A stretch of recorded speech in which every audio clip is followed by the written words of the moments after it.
بسم اللہ الرحمن الرحیم۔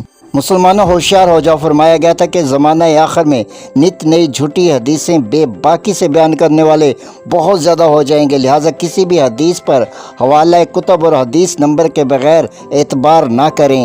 ارشاد نبوی ہے، میری امت کے آخر زمانے میں ایسے لوگ ہوں گے جو تم سے ایسی حدیث بیان کریں گے جن کو تم نے اور نہ ہی تمہارے آباء و اجداد نے اس سے پہلے سنا ہوگا، لہٰذا ان لوگوں سے جس قدر دور ہو سکے ہو جاؤ۔ سعید بن کتان اپنے باپ سے روایت کرتے ہیں کہ نیک لوگوں کا کذب فی الحدیث سے بڑھ کر کوئی جھوٹ نہیں دیکھا۔